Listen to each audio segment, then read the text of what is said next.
नमस्कार दोस्तों, आप सबका फिर से एक बार स्वागत है मेरे YouTube चैनल अवैध ऑनलाइन क्लासेस पे। आज हम लोग ट्रिग्नोमेट्री का पार्ट 2 पढ़ने वाले हैं।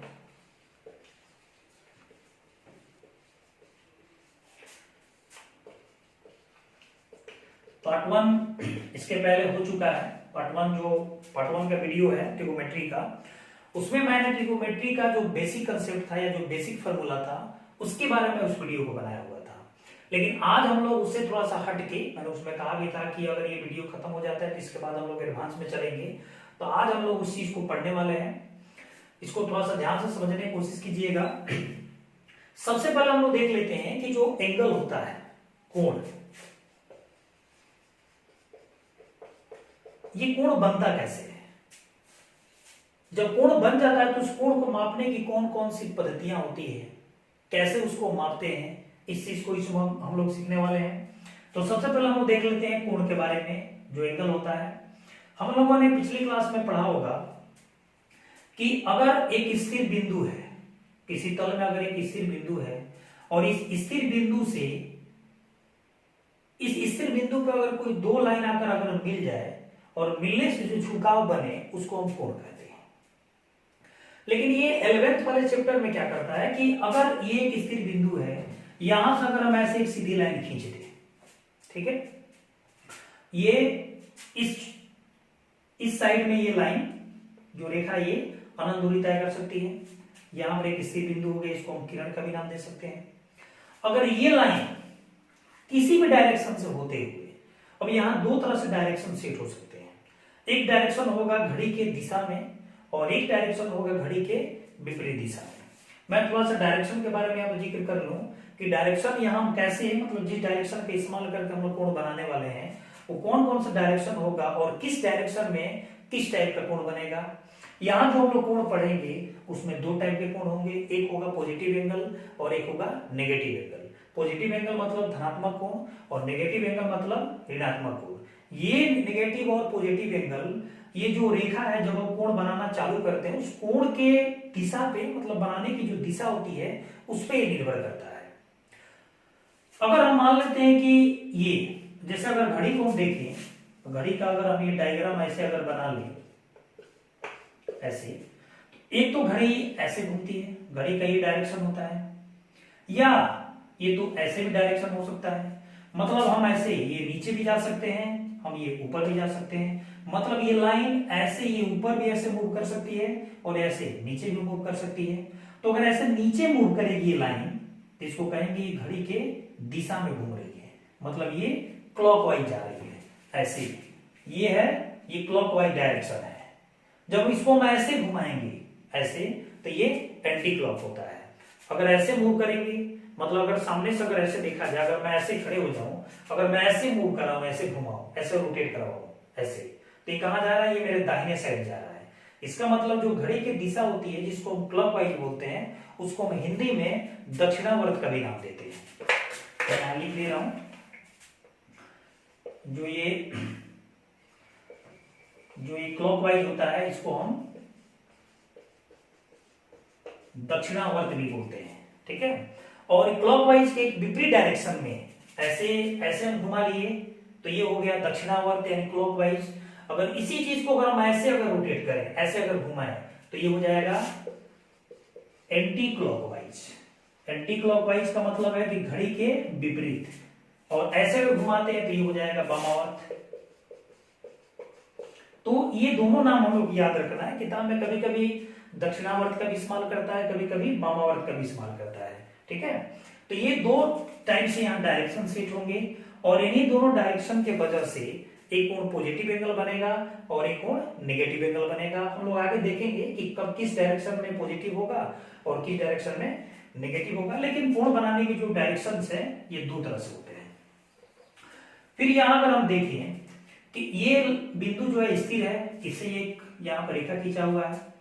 अगर अभी हम मान के चलते हैं कि ये घड़ी की विपरीत दिशा में घूम रही है, मतलब ऐसे ऊपर की तरफ रोटेट कर रही है, तो अगर ये लाइन अब ऐसे रोटेट करना चालू हो गई, ऐसे ऐसे एकदम पूरे ऐसे घूम रही है, ये लाइन जो है ये पूरा ऐसे घूम रही है और ये घूमते हुए मान लेते हैं कि लाइन यहां पे आकर रुक गई है।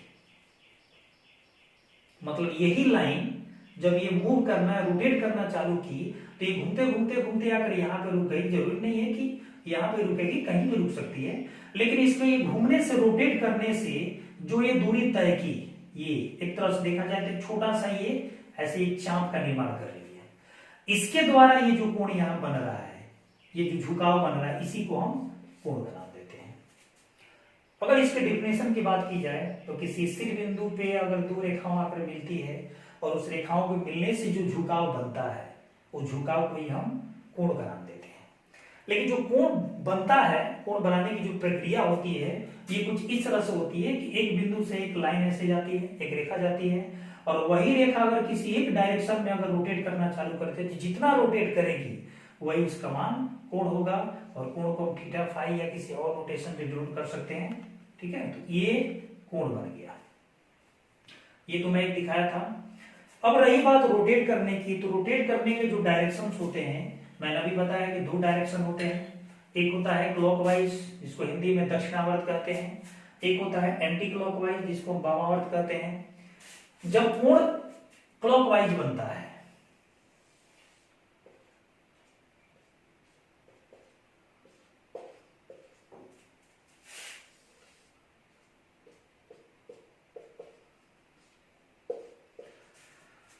मैं इसमें क्लॉकवाइज को दिखा रहा हूं। यहां पे ये क्लॉकवाइज है और ये एंटी क्लॉकवाइज है। इसमें क्लॉकवाइज का मतलब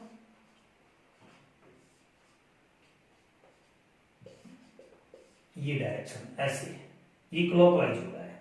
एंटी क्लॉकवाइज मतलब घड़ी जैसे चलती है जिस दिशा में, उसके ठीक विपरीत दिशा में, मतलब ये ऐसे,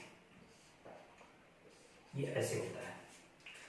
ये यहां क्लॉकवाइज को दिखाया गया है, यहां एंटी क्लॉकवाइज को दिखाया गया है। अब दोनों में अगर बात की जाए प्रयोग की, तो ज्यादातर प्रयोग एंटी क्लॉकवाइज का इस्तेमाल होता है, क्योंकि अभी 10th तक हम लोग को जो भी एंगल मिला है उसमें हम लोग केवल पॉजिटिव एंगल को ही देखे हैं या पॉजिटिव एंगल को ही पढ़े हैं। लेकिन ये 11th वाले जो पहला चैप्टर है, उसमें जब हम एंगल की बात करते हैं तो वहां पॉजिटिव और नेगेटिव या दो टाइप के एंगल मिल जाते हैं, और दोनों टाइप के एंगल बनने का जो रीजन होता है वो डायरेक्शन पे ही डिपेंड करता है। अगर डायरेक्शन, अगर घूमने की जो दिशा है, रोटेट करने की जो दिशा है, अगर क्लॉकवाइज होती है, घड़ी की अगर दिशा में होती है, तो वहां जो कोण बनेगा वो कोण नेगेटिव बनता है। ये नेगेटिव बनेगा। घड़ी की अगर विपरीत दिशा में होती है, जिसको वामावर्त कहते हैं, एंटी क्लॉकवाइज, वहां पे ये पॉजिटिव बनता है। ठीक है, तो ये तो डायरेक्शन हो गया कि कोण हम मतलब कि दोनों डायरेक्शन के द्वारा इस बना सकते हैं। दक्षिणावर्ती बना सकते हैं, वामावर्ती बना सकते हैं, मतलब नेगेटिव एंगल भी हो सकता है या पॉजिटिव एंगल भी हो सकता है। अगर मैं कहूं कि -50 डिग्री या -90 डिग्री, ये है +90 डिग्री, अगर इन दोनों में अगर अंतर की बात की जाए तो कुछ लोग ये समझते हैं कि दोनों ये अलग अलग है। जहां तक मैं मानता हूं कि दोनों अलग अलग नहीं होता है, बस दोनों में सिर्फ अंतर यहां पर है कि ये माइनस में है और ये प्लस में है। मतलब ये एंटी क्लॉकवाइज बना हुआ कोण है और ये एंटी क्लॉकवाइज बना हुआ कोण है। अगर दोनों को टेबल के अनुसार अगर मान देखा जाए तो अगर चिन्ह को केवल हटा दिया जाए तो दोनों का मान सेम होगा। केवल चिन्ह उसके डायरेक्शन को इंडिकेट करता है, उसके मान में कोई परिवर्तन नहीं आता है। ये चीज होता है। तो डायरेक्शन का इस्तेमाल हम लोग कहां करते हैं तो पता हो गया कि जब नेगेटिव और पॉजिटिव एंगल की बात होती है तो वहां डायरेक्शन की बात आ जाती है, क्लॉकवाइज और एंटी क्लॉकवाइज। ये तो हम लोग कोण पढ़ लिए। अब कोण के जो बहुत सारे प्रकार होते हैं वो तो हम लोग 10th लेवल तक ही पढ़ लेते हैं, इसमें हम लोग प्रकार के बारे में नहीं जानना है। अब हम लोग ये जान लेते हैं कि जब एक लाइन जब किसी एक दिशा में रोटेट करना चालू की ऐसे, और यहां के रुक गई और मैंने इसको ऐसे मिला दिया, तो यहां क्या हुआ, एक झुकाव बना जिसका नाम यहां कोण दिया गया। जब ये रोटेट की यही लाइन ऐसे, तो इस लाइन का दो नाम यहां बन गया। एक होता है इनर्शियल लाइन और एक होता है टर्मिनल लाइन। ये होता है, मतलब इसको हम कह सकते हैं प्रारंभिक रेखा और ये अंतिम रेखा। यही प्रारंभिक रेखा जब रोटेट कर रही है किसी एक डायरेक्शन में, और रोटेट करने के साथ जितना ये बन रहा है, जितना ये बन रहा है, जितना ये चाप बन रहा है, उसके द्वारा जो ये झुकाव यहाँ तैयार हो रहा है, उसी को हम कोण का नाम देते हैं। तो इसमें हम लोग को ये याद रखना है कि जो इनिशियल लाइन है यानी प्रारंभिक रेखा और जो टर्मिनल लाइन है अंतिम रेखा, इन दोनों के द्वारा ही इस कोण का निर्माण होता है। ठीक है, तो ये हम लोग कोण को समझ गए। अब हम लोग ये देखेंगे इसमें कि जो ये कोण अभी बना, जो एक लाइन रोटेट करके जब यहाँ कोण बनाई, तो उस कोण को मापने की कौन कौन सी पद्धतियां प्रचलित है और किसका इस्तेमाल सबसे ज्यादा होता है, उस चीज को हम लोग जानेंगे। तो हम लोग को मिला होगा कि जो कोण की मापने की जो मुख्य पद्धति है जिसका इस्तेमाल ज्यादातर होता है वो हम लोग डिग्री में करते हैं। डिग्री ये सबसे ज्यादा प्रयोग में आता है। 10th तक हम लोग डिग्री जानते हैं। 50 डिग्री लिखना है तो 50 के ऊपर एक छोटा सा जीरो बैठा देते हैं तो डिग्री हो गया। 120 डिग्री लिखना है तो उसको ऊपर एक जीरो डाल देते हैं तो 120 डिग्री हो गया।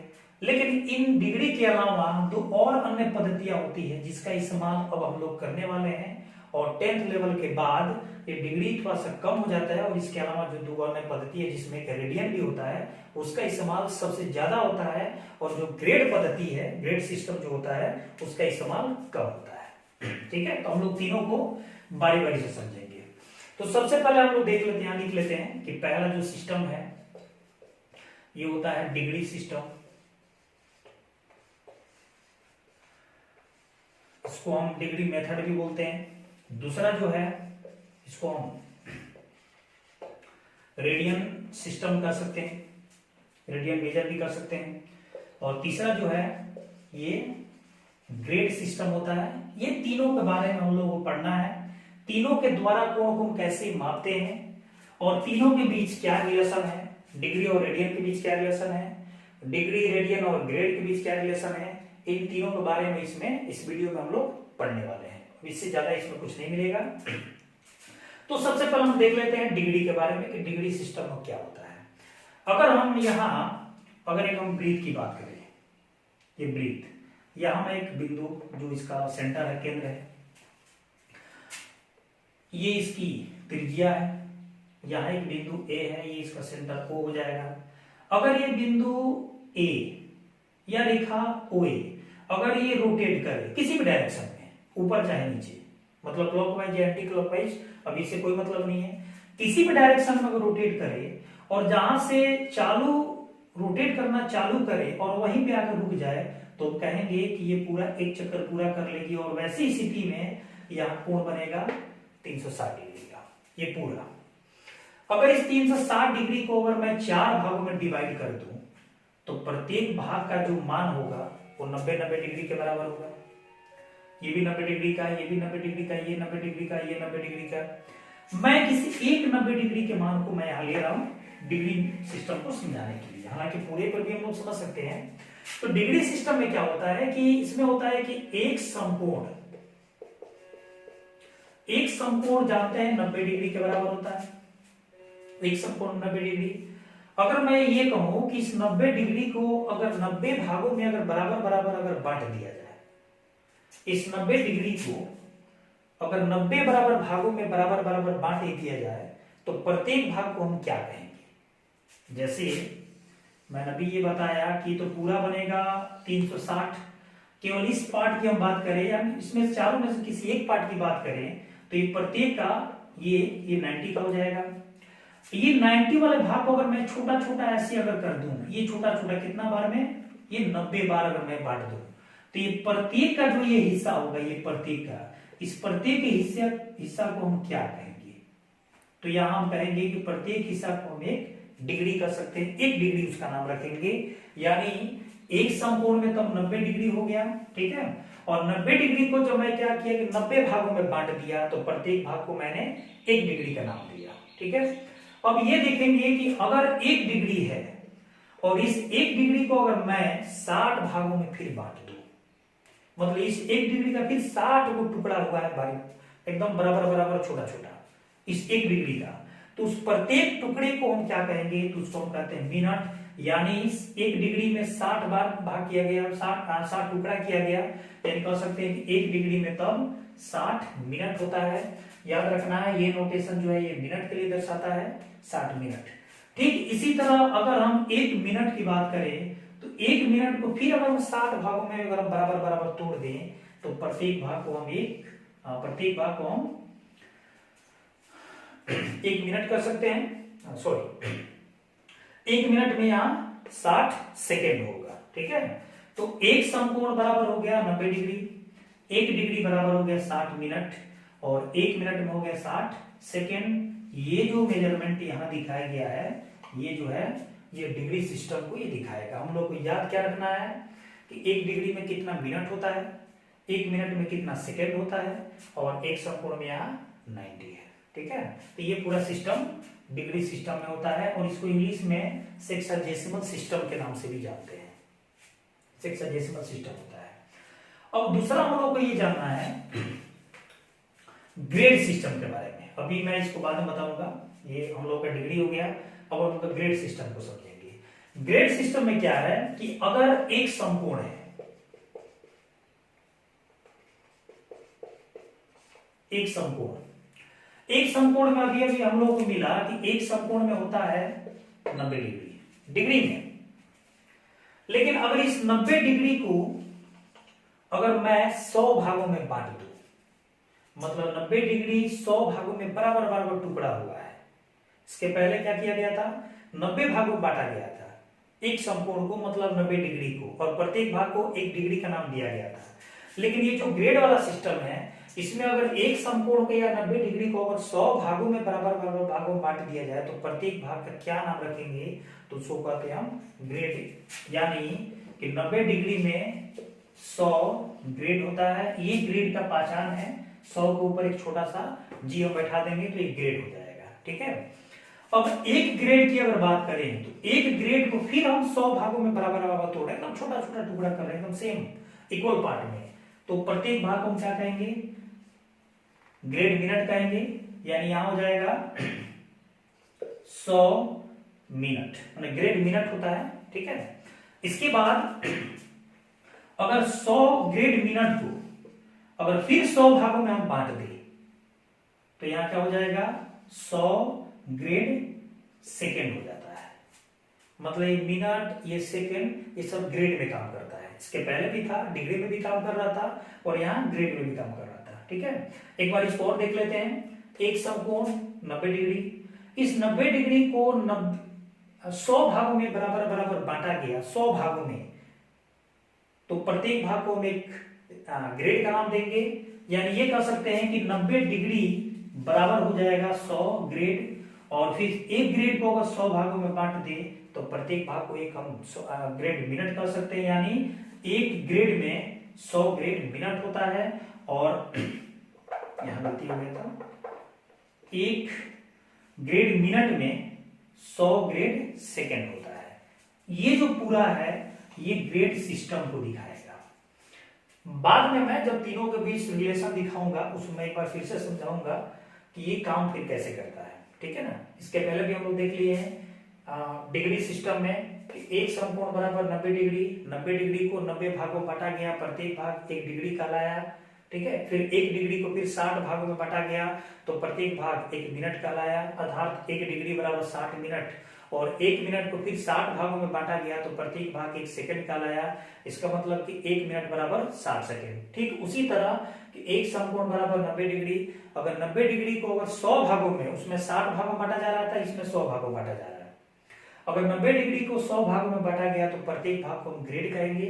यानी 90 डिग्री में 100 ग्रेड होता है, और एक ग्रेड को अगर 100 भागों में फिर बांट देंगे, तो प्रत्येक भाग को हम 100 ग्रेड मिनट करते हैं। यानी एक ग्रेड में 100 ग्रेड मिनट होता है, और फिर एक ग्रेड मिनट को अगर 100 भागों में बांट दें, तो प्रत्येक भाग को हम 1 ग्रेड सेकंड कहेंगे। इसका मतलब हुआ कि 1 ग्रेड मिनट में 100 ग्रेड सेकंड होता है। ये ग्रेड सिस्टम है, और इसको हम सेंटेसिमल सिस्टम के नाम से भी जानते हैं। शतांशांक पद्धति और ये षट-दशांशांक पद्धति, ये दोनों होता है। जो सबसे जरूरी चीज है हम लोगों को, ये रेडियन वाला पार्ट है, ये रेडियन सिस्टम है, इसको हम लोगों को जानना है। ये रेडियन, यहां ग्रेड था। रेडियन में क्या होता है, रेडियन का जो परिभाषा है वो ब्रीथ से निकला हुआ है। ये बात हम लोग याद रखना है कि जो रेडियन का परिभाषा है ब्रीथ से निकला हुआ है। मैंने यहाँ एक ब्रीथ बना दिया है, इसका केंद्र O है। फिर मैंने क्या किया कि इसको एक लाइन ऐसे खींच के इसकी त्रिज्या मान लिया ये R है, इसकी लंबाई 1 इकाई है, 1 यूनिट है, 1 इकाई। और इतनी ही लंबाई का मैंने यहां से लेकर यहां तक एक चाप काट लिया, सेम लंबाई का, और फिर मैं इसको इसके साथ ऐसे मिला दिया। तो मिलाने के बाद क्या हुआ कि यहां पर एक यही लाइन रोटेट करते हुए, मतलब यहां से धीरे धीरे ऐसे रोटेट करते हुए यहां गई, इसको मिला दिया गया। तो यहाँ क्या हुआ, एक झुकाव बना जिसको हम थीटा मान लेते हैं। इस थीटा को हम कहेंगे रेडियन, और ये थीटा का मान कितना होगा, तो ये 1 रेडियन के बराबर होगा। 1 रेडियन क्यों कहा गया, 1 रेडियन इसलिए कहा गया कि यहाँ जो आर का मान है ये 1 यूनिट लिया गया, और इस 1 यूनिट के बराबर ही ये 1 यूनिट में इसका जो चाप है इसको भी लिया गया। मतलब कि त्रिज्या के समान लंबाई की चाप जो है, अगर ये दोनों लंबाई में बराबर हो तो उस वृत्त के केंद्र पे जो कोण अंकित की जाती है, बनाया जाता है, उसको हम 1 रेडियन का नाम देते हैं। अगर ये 2 सेंटीमीटर का है, ये 2 सेंटीमीटर का है तो 2 रेडियन का बनेगा। मतलब 2 यूनिट का है, ये 2 यूनिट का है तो ये 2 रेडियन का बनेगा। अगर ये 10 यूनिट का है, अगर ये भी 10 यूनिट का है तो ये 10 रेडियन का कोण बनेगा। मतलब ये चीज हो रहा है यहाँ पे रेडियन में कि जितनी लंबाई की त्रिज्या है उतनी ही लंबाई की यहाँ पे उसका चाप है। चाप को हम L से डिनोट करते हैं, त्रिज्या तो रेडियस पता है L। तो यहां हो गया रेडियन, 1 रेडियन का परिभाषा। अब ये परिभाषा की अगर बात की जाए कि इसका डिफिनेशन क्या होगा, रेडियन किसे कहते हैं, तो अपन ये कह सकते हैं कि किसी वृत्त के केंद्र पर उसकी त्रिज्या के समान लंबाई की चाप के द्वारा जो कोण अंतरित की जाती है उसे हम रेडियन कहते हैं। कभी भी जब कोण का प्रयोग दे तो उसमें याद रखना है कि थीटा को हमेशा रेडियन में ही रखना है। ठीक है, तो ये रेडियन समझ में आ गया। अब रेडियन और डिग्री में क्या रिलेशन है, यहां हम लोग देखेंगे कि रेडियन और डिग्री में क्या संबंध है। वही मेन चीज हम लोगों को पढ़ना है, ये देखना है रेडियन और डिग्री में संबंध, relation between radian and degree system. ठीक है, ये होता है रेडियन और डिग्री में क्या संबंध होता है। हम लोग को ये मिला होगा कि पाई रेडियन बराबर 180 डिग्री, ये मिला है। अब सवाल ये पैदा होता है कि पाई रेडियन बराबर 180 डिग्री आ कहां से गया। थोड़ा सा मैं ये बता दूं कि जो डिग्री होता है इसका पहचान ऐसे, एक छोटा सा जीरो होता है, हम हिंदी में डिग्री लिख सकते हैं, अंग्रेजी में डिग्री लिख सकते हैं, या एक छोटा सा ऊपर गोल बैठा सकते हैं।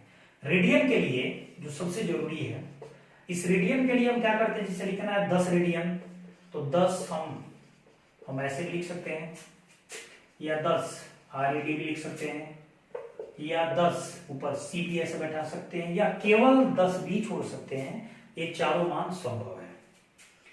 हालांकि अगर किताब में प्रयोग की अगर बात की जाए तो इन तीनों में से बहुत कम इन तीनों का इस्तेमाल होता है, बहुत कम। ये प्रचलित है, बहुत ज्यादा प्रचलित है। कहीं भी अगर कोण कह दे कि कोण 5 दिया है, कोण 20 दिया है, कोण 25 दिया है, और वहां ना डिग्री की बात करें ना रेडियन की बात करें, तो हम लोग समझ जाना चाहिए कि वहां रेडियन की बात हो रही है। क्योंकि रेडियन में कोई नोटेशन का इस्तेमाल कभी कभार नहीं करता है, ज्यादातर तो हो ही नहीं रहा है, ये होता है। ठीक है ना, तो ये अगर कह दे कि कोण एक कोण का मान दिया है 20, तो यहाँ कुछ दिया नहीं है, ना डिग्री है ना ग्रेड वाला है, तो हम यह मान के चलेंगे कि ये रेडियन में है। तो इस सब में से हम किसी का भी इस्तेमाल कर सकते हैं। ग्रेड का तो पता है, छोटा जी का हम लोग इस्तेमाल करते हैं। अब हम लोग ये देखते हैं कि जो पाई रेडियन है, पाई रेडियन बराबर 180 डिग्री, ये कहां से आ गया। अगर इसको हम व्युत्पन्न कर लें, इसको अगर हम निकाल लें, तो इसके साथ में एक और फॉर्मूला होता है, थीटा इक्वल टू L/R, जो अभी अभी रेडियन के परिभाषा से मिला था कि समान त्रिज्या के लंबाई की चाप द्वारा जो वृत्त के केंद्र पर जितना कोण अंतरित की जाती है वो रेडियन होता है। और रेडियन को हमेशा हम डिग्री जो थीटा होता है उसको हमेशा हम रेडियन में मापते हैं। अर्थात जो थीटा L और R का जो रिलेशन है वो हो जाएगा थीटा इक्वल टू L/R, मतलब जो कोण बराबर चाप बट्टा त्रिज्या, ये होता है। इसके द्वारा यही निकला हुआ है। मैं पहले इसको निकाल के दिखा रहा हूं, फिर हम इसको समझेंगे। अगर हम ये मान ले कि यहां पर एक वृत्त है जिसका केंद्र है O, मैंने यहां क्या किया कि इसको मिला के ये मान लिया कि ये R है।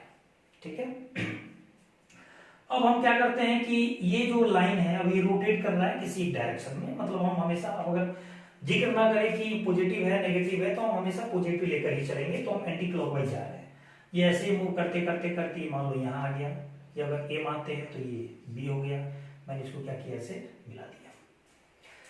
अगर इसी में देखें कि ये बिंदु थोड़ा सा और आगे बढ़ते बढ़ते बढ़ते बढ़ते अगर ठीक इसके यहां अगर आ जाए तो इसको हम सी मान लेते हैं।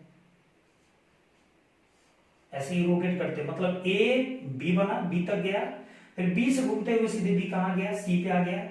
अगर देखा जाए कि ये पूरा कितना का बनेगा, 180 का। इसको अगर मान ले हम, ये अगर थीटा मान ले, क्यों मैं इसकी भी बात कर रहा हूं, तो इसमें ओ ए ये त्रिज्या है, ए बी चाप की लंबाई है, ठीक है। और फिर यहां से लेकर ये घूमते हुए यहां तक आ गया, तो टोटल अगर कोण की बात करें तो टोटल 180 डिग्री के बराबर है, ठीक है। तो अगर हम देखें तो अगर हम ये पूरा चाप ले, ये पूरा चाप या पूरा कोण ले, मतलब कोण AOC, मैं ये पूरा कोण ले रहा हूं, मतलब ए घूमते हुए बी पर आया, फिर घूमते हुए सी बन गया, सी पर आ गया, तो मैं ये पूरा कोण की बात कर रहा हूं, ये पूरा कोण ए घूमते हुए सी के बीच में, AOC मतलब ये इस कोण की बात है, ये टोटल कोण की, बटा हम यहां ले रहे हैं कौन सा, AOB। अगर हम रेडियन के परिभाषा से देखें तो अगर ये त्रिज्या के लंबाई के बराबर अगर ये लंबाई L है तो यहां 1 रेडियन बनेगा। तो एक थ्योरम होता है, थ्योरम क्या है कि यहां नियम एक सेट हो जाएगा कि अगर संगत चाप का अनुपात अगर लिया जाए, संगत कोण का अनुपात अगर लिया जाए, तो उसका जो संगत चाप होते हैं वो दोनों भी बराबर होते हैं। तो AOC कोण AOC का संगत चाप ये होगा, ये पूरा, ये मतलब चाप ABC, चाप ABC चाहे चाप AC, हम ये पूरा भी डायरेक्ट भी नाम रख सकते हैं AC। फिर AOB के लिए चाप तब ये होगा AB, चाप AB। ये हम लोग का यहाँ इस फिगर के जरिए ये हम लोग इतना चीज निकाल लिए।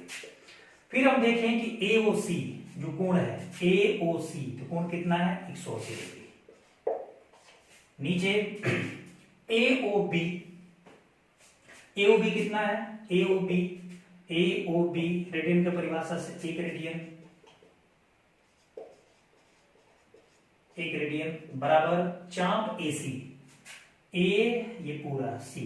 तो हम जानते हैं कि यहां से अगर ये पूरे की बात की जाए तो पूरा मतलब उसकी परिधि की बात होती है, और यहां से लेकर यहां तक मतलब व्यास के एक छोर से व्यास के दूसरे छोर तक ये क्या होता है, तो ये आधा होता है, मतलब 2πr का आधा, 2πr का ये आधा करेंगे तो क्या बचेगा, πr, मतलब चाप AC का मान हो सकता है πr बटा चाप AB और AB का मान क्या है, L है, AB का मान L है, लेकिन यहाँ हम 1 रेडियन रखें तो 1 रेडियन की स्थिति में L का मान तो R के ही तो बराबर हो सकता है, तभी तो 1 रेडियन बनेगा। तो यहाँ L के बजाय हम R का इस्तेमाल करेंगे, तो मैं यहाँ R रखा, R ये कैंसिल। अगर मैं ये गुणा कर दिया तो इधर हो जाएगा 180 डिग्री और रेडियन जाके इसमें गुणा हो गया तो पाई रेडियन, यानी ऐसे हम सीट कर सकते हैं। तो ये हम लोग का यहाँ एक रिलेशन मिल गया कि 180 डिग्री बराबर पाई रेडियन होता है, जो मैंने यहाँ दिखाया हुआ है, ठीक है। लेकिन इतना चीज हम लोग को याद रखना नहीं है, मैंने तो ये बता दिया कि पाई रेडियन बराबर 180 डिग्री होता है, लेकिन जब भी इसकी प्रयोग की बात आती है